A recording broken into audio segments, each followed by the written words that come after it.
What is going on, everybody? My name is Northy, and again, I do have to get my quick apologies in. The microphone has been quite terrible as of late. It's going to be quite terrible probably for the next month. I don't know when I plan on getting a microphone, however, I am trying to fix the one I have at the very moment. I don't think it's completely broken. I think that's just something that I'm missing that's kind of causing it to be kind of poor. But nonetheless, we're not here to talk about my microphone. We're here to talk using the microphone about our Teamcoach and round 15. We are currently in, obviously, the Thursday night game, 1 vs 2, Brisbane vs Melbourne. Ended up going to Melbourne in comfortable fashion, and it just goes to show you, even after the 3 dodgy games they've just played, legitimately anything could happen. And Melbourne really decide the destiny of this year, I think, especially considering how comprehensively they beat the Lions at the MCG, where if these two were to meet in the grand final, it would be at the MCG. It's going to be very, very interesting. I think right now Melbourne are still the favourites in my eyes, but after that first round, let's have a look at everything that's going on. Obviously, Star Powers notably doesn't have anyone from either of those teams. We don't have ourselves any Melbourne or Brisbane players in this week. We could have had Charlie Cameron. We do use him every now and then, but I've stuck with Carl Amon after his 100-point week. And you'll also notice there are absolutely no changes from last week, which may come as a surprise for most. However, I did kind of put it into perspective and also kind of realize that for potential, this is my best team. I know different teams have done better in the past, like switching up the team star power between Anderson and Parker, because I do have Noah Anderson's team star power. However, I realized that last week kind of was a fluke. Josh Kelly only getting the 60 odd points, 64, is very outside the norm for him, and so I feel like he can only go up unless something absolutely horrific happens. Bontempelli had the 89, which wasn't bad at all. He does find himself in the forward pocket to start, but will get himself involved as the game goes on, especially in the last quarter. I feel the last quarter he really starts to try and take over. He is very much a fourth quarter player. Just from looking at his stats at halftime compared to end games, you can tell that he puts his effort in that second half just in general. Noah Anderson didn't do too bad either for his standard 78 points. I'll take it. It's nothing crazy, but Noah Anderson probably our best pick here. Taron Thomas does come back in, so maybe I'll chuck him in at some point, but at the moment still confident. However, Luke Jackson absolutely is the best choice so far this week. He played phenomenally in the absence of Max Gawn, and I'm quite upset because I was going to put him in my top 18. I knew he was coming back. I knew he was playing ruck, so he could have gotten those hit-out points, but I held him out. I didn't think he would have himself a great game, and he went and proved me wrong. So Luke Jackson, definitely going to be the best one for future for me. If Noah Anderson can somehow beat it, that'd be amazing, but I think it's a bit of a stretch. However, we go to our classic now. Luke Parker, he can average a lot of points. He had the 26 disposals, the 1 mark and 5 tackles, but he didn't hit the scoreboard. He didn't hit the scoreboard once, and I think once he applies that scoreboard pressure, he begins to get himself really involved in the match. Hopefully he can get a few more marks. Thankfully, the tackles did kind of keep him in it, but very low in terms of average marks. So hopefully we'll be a bit more involved in this weekend's game. And then Carl Amon, as I mentioned, he was the best last week. Bradley Hill isn't playing this week. He did do well, Bradley Hill, last week, but he's not playing in this one. I believe they're playing Sydney, so we've stuck with Amon. Simkin may be a decent choice. Shea Bolton, I think he's averaging a pretty amount. I was going to say averaging an average amount, but that kind of would confuse people. It's nothing spectacular. 69 points. It's not going to get me over the line. Carl Amon right now with his play probably will. So I just realized probably best to run it back. 71 was our rank last week, but we got over 600 points and we even got up a spot. So if we can manage to get ourselves over that 700, that'll make things really, really nice. I don't even think 700 was a winning score. By 6 points, you would have lost if you did manage to get 700. But in terms of season ranking, we want to get over 700 because there are so many players above us, below us, around us who are keen on taking our position. As we have 7,854 points, we are a full like 700, 800 behind number 1. So I think number 1's a bit of a dream now. I don't think it's necessarily possible. However, we do want to try and squeak ourselves into top 5 because I feel like that's very much possible as well. Less than 250, I think. Less, maybe a little bit more from number 6. So there's definitely a chance and plenty of rounds to go. We'll see what happens, but hopefully things will change up. Now we go over to top team. This is what it's looking like. Obviously, as bye rounds are over, you'll expect a lot of people to have some really, really good teams. This week, I've got a pretty decent team for my thinking. James Sicily, as I mentioned, is old reliable. He's always the backman that kind of receives the marks and kicks the ball around. So he gets the 3 points for every mark he takes. He averages 9, which is nuts. He's averaging 100 points for the season. Over 20 disposals. Can kick a goal every now and then. So that's an added bonus. He is literally just old reliable for me at the moment, Sicily. He used to be Crisp, and he still is. Crisp always has a place in my top 18 side. But Sicily has taken his spot. He does everything that Crisp does and more. And he does it as pretty much a full back, which is nuts. It's nuts because you'd have to have Hawthorn's game plan pretty much to be able to make Sicily get 100 points every week. And so he's always been the safe pick for me. Again, the kicking it around the back, getting the marks, and kicking that ball around. It's all super helpful. But we go to the middle. I've chucked in Rory Laird. Rory Laird is going to be my midfielder this week because, one, they're up against North Melbourne. And although out of everything North does, their midfield are probably some of the strongest players they have. I think any dominant midfielder who can get touches will always do well against North Melbourne. I feel like it's always necessary. What's strange is not many forwards against North do well, which is, again, super strange. I don't know why that's the case, because sometimes there are weeks where the backline look absolutely shocking, but it seems to not just be forwards who eat. It's the entire team manages to eat North Melbourne up, and it's really annoying. However, this week I have gone, instead of Riley O'Brien, we've gone Jared Witts. Again, I was telling myself Tim English would have been our guy if he wasn't out with late concussion symptoms from his game against GWS, which is unfortunate. Because Tim English is just doing his thing. He averages over 100 points so far this season. I don't know why I haven't picked him more.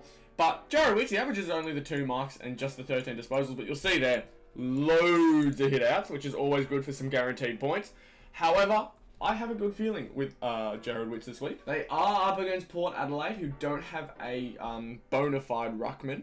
And obviously, as Jared Witts is so tall and just so dominant in there, I'd imagine he goes over his hit-out average. It's really for Witts to win it for me, it needs to be the marks. The marks need to be just above average. Hopefully 5. If he can manage to get 5, it is a big ask because Jared Witts isn't the most athletic man. However, he's tall, he has that length. He just has to average the same amount of disposals. Just get some marks for me. I just need 5 marks. That takes your score from this week already up to 77, which is absolutely acceptable unless some ruckman has an outstanding week. Thankfully, Luke Jackson is not there. However, Oscar McInerney, I believe, did have a really, really good game. So it may be interesting to see how Witts compares to him. McInerney, I don't think he's been averaging the highest amount, but just a really, really good effort. He's averaging 68, and he had an outstanding game. So very interesting for sure to see. But we go to our forwards, and I've gone with Bontempelli. I know there's a lot of different players I could have picked from. The reason it's not Himmelberg, I've thought about Himmelberg. I originally had him placed there. The reason I had him was because Himmelberg has been playing in the backline a lot as of lately. And so I thought, hey, will he find himself in that backline again? Unfortunately, Harry's been listed as a half forward, which is really interesting after how Harry's been playing, but maybe it's just to do with the team effort in general, because obviously GWS and Harry himself has been having a great game, but they gave up 125 points to the Dogs last week, so maybe that was an incentive for the coaching staff at GWS to switch up that back line and take Himmelberg back into the forward line, because as much as he does get his hands on the ball, they didn't stop many goals. There was a lot of goals kicked, unfortunately, but I've gone with Bontempelli. I think there's a chance he does well. Sneaky pick would have been Tex. Tex manages to get himself a lot of marks. He runs up and down the ground quite well. Obviously the goals weren't as good for him last week, however, he definitely has potential to be a really, really good player against North Melbourne this week. Obviously, as I mentioned, forwards for some reason struggle, but considering Tex is a strong running forward, I'm confident that he'll be able to do well. Top 18 though, you'll see here we've got Witts, we've got Laird, we've got ourselves Sicily, and we've got Bont, so all the top 4. Major changes, Sam Taylor is out and so is Mark Blitzarves. Blitzarves had his really, really good week, and for some reason since that week he just hasn't been able to regain touch with that player. However, Whitfield is back on the rise again, so I've chucked Whitfield back in hopes that he manages to find himself his form, as he has been as of late. Start of the season was a little sketchy for him, but again, he's doing his thing. Tom Stewart, he'll probably get more involved now. Obviously against West Coast, he kind of struggled, but now I think he'll be able to find his form again against a much tougher opponent. I can't remember who, but I know it's a tough one. Short is not in this week. I've actually gone with Loston. I don't understand it, so we'll quickly look at the stats here. You'll see he got 93 points last week, which is great. And just have a quick squiz at disposals, marks, and 1%ers. That's a quick squiz at that. We'll go down to Short, who's listed at 77. Not much of a change, other than the 1%ers. Not much to really, be shocked with. It's kind of weird. And I don't think the tackle differential is that much either. It's just strange that Vlosten managed to get so many more points than Short. And Short's a midfielder at the moment. He's playing the center position. So it's just really strange for me. I'm not sure why Vlosten is so much better at the moment. So I've decided to put him in there as Chris takes Short's spot. As I said, he's old reliable. And St. Clair, after a really good week, I believe, 89 points, pretty much bang average, he has kept his position, so we're going to see how he does. But Sicily, as I mentioned, he's going to regain his spot, hopefully have a good week. We go to the midfield now. Lockie Neal played last night, and of course, as I put him in, he ends up having a poor performance. Not up to his standard. I think he had 22 disposals and 8 combined marks and tackles, which doesn't sound too bad, but then you realise that 8 times 3 is 24, and then 22 times 2 is 44. So we got about 70 points, probably 70, and that's not at all what you need from a midfielder.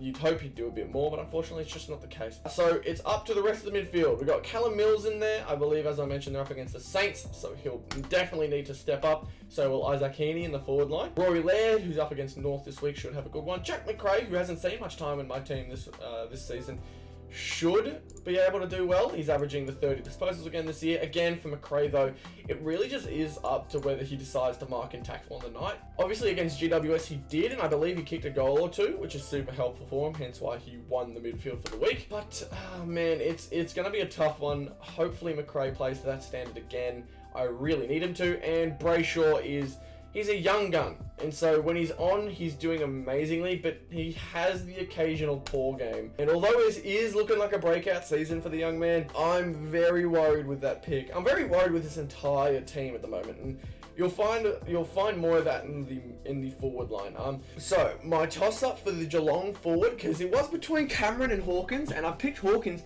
because of the matchups. Geelong play Richmond, I remember now, as Hawkins is having Robbie Tarrant play on him, and as good as Robbie Tarrant can be, Tom Hawkins could probably eat him alive. So I'm expecting a lot of marks from Tom Hawkins, hopefully a lot of disposals too. However, Jeremy Cameron is playing at the centre-half forward position. He will get first touches, and he can kick a bag of gold. He can kick a bunch in a hurry, and so I'm hoping that Hawkins can get his touches too, his leads in the middle, and even those pushes up towards the midfield, as things maybe get stuck in their back line. But I'm hoping that he can be a bit more impactful on the scoreboard. But we go towards our other forwards now. Harry Mackay is a big risk, big risk. You can see here, doesn't average many disposals, averages a fair few marks, and averages a fair few goals. He doesn't average the biggest score, but he is a Coleman medalist. He can go off at any time, and so we've got him in there. I can't remember if they're playing West Coast or not, because I feel like that may have been a reason I picked him. He's actually up against Freo, so it's going to be a really tough ask for him. However, Charlie Curnow being so good this year will definitely help him out. I think the reason I've got him in there is because of that Charlie Curnow and Harry Mackay, the two threats in the forward line. It's always good to have two threats, because it means not one player is going to be, so heavily sought after, like Nick Larkey on North. Nick Larkey doesn't really have any other forward options that look so dangerous on him. So having another forward like Harry Mackay does, and so does Charlie Curnow, it makes things so much easier for them and for each other. However, as I mentioned, Tex is in the forward line. He was my pickup for this team. Dylan Moore, I think I mentioned already, but he is a small forward who finds himself on ball every now and then. And then Heaney and Bontempelli at the moment are my two safest picks for the forward line. Luke Jackson probably will be getting a spot if he does take up that ruck position again, because he gets himself more of the ball. Feels like he gets more involved, and when he gets more touches, his confidence grows, and you could see that happen very quickly last night. He was very happy, and very, very active on the ball. So Luke Jackson probably will be getting a spot next week, but I'm not sure how that will go. Last week, 62nd for top 18 and 190th for top 4. Obviously, always aiming for 400 points. If we don't manage to do it, that's okay. Just hope that Wits can find a way to be really impactful. I think everything comes down to Wits here, and it's unfortunate because the amount of people who probably picked McInerney aren't high, but only 10 people need to pick him, and they're already set up in a much better position than I am. So hopefully this week isn't too poor. I'm going to quickly go through who I tipped. Obviously can't see it now as we are completely done with the tipping schedule, but I did tip Melbourne. It was a last second tip because I saw the stats for Brisbane before the game. I had them tipped and I went, nah, Melbourne will take it. Melbourne will take it. So there was that, and ended up being a really, really good decision. 21 points is mad, by the way. Tonight, 7 o'clock, this video will be probably going out after that. Bulldogs versus Hawthorn. I think I've tipped the Dogs. Hawthorn, as dangerous as they can look sometimes, for some reason they can't find it anymore. Essendon versus West Coast. This is a super interesting one. I think I've gone Essendon, but West Coast could do it, man. Although they do have a few players out with those injuries against Geelong, some came in and they look a lot more confident than they did at the start of the season. So this could be a battle, but Essendon's win against St Kilda last week definitely sold Essendon for me. It's at WA though. You have no idea what could happen. We go to Carlton versus Freo. This one's going to be a really fun one. I think with this one, I ended up going Carlton. It's at Marvel Stadium. However, I cannot guarantee that as it was a kind of a guess. Obviously, either team could do well. I'm pretty sure I actually picked Fremantle, but maybe in hindsight, I picked Carlton. I'm not too sure why, but here we are. I've gone with Richmond at the MCG. Obviously, Geelong versus Richmond is going to be an absolute cracker. Hopefully, a competitive game. I've tipped Richmond. Richmond at the MCG is always deadly. However, it is a Geelong home game, which is really interesting. When I heard Geelong home, I'm like, a GMHBA game, this could probably be rocked up as a Geelong game. But I've gone the complete opposite. Richmond just seem to always know what to do when they're at the MCG. Sydney versus Saints. I've gone with the Saints. Although they're after their loss last week, and it is at the SCG, I've decided to go with the Saints. This week, a bit of a surprise. However, not a surprise for some, maybe. I've actually tipped North. I tipped North against Adelaide. I've got faith in my team. It's at Blundstone Arena against the Crows. Again, as much as I was talking down on them, if there's any week for them to do it, it should be this one. I don't think they play West Coast anymore this season. Adelaide is their best shot, man. Adelaide is their best shot. Let's hope we can get our second win of the season. Obviously, against Gold Coast. They were a little poor. They did look like they were threatening to take the lead every now and then. But I'd like to think that North can try and find some momentum and try and find something here. And Jackson Archer gets his first ever AFL start, which is great to watch. Then we go Collingwood versus GWS. I've gone with Collingwood at the MCG. Not much more to say there. And Port Adelaide versus Gold Coast. I've picked Port Adelaide for this one. They're starting to find their form again. And as much as I want Gold Coast to make finals, I think Gold Coast aren't going to do it in this one. I think Port will be able to take that one convincingly. But nonetheless, that is all for the round tips. If you guys did enjoy this video and are excited for all the games coming up, be sure to leave a like, subscribe to the channel if you're new, and hopefully I will see you all for a successful round 15 Teamcoach review. Thank you all so much for watching, and I'll see you on the next one. Goodbye.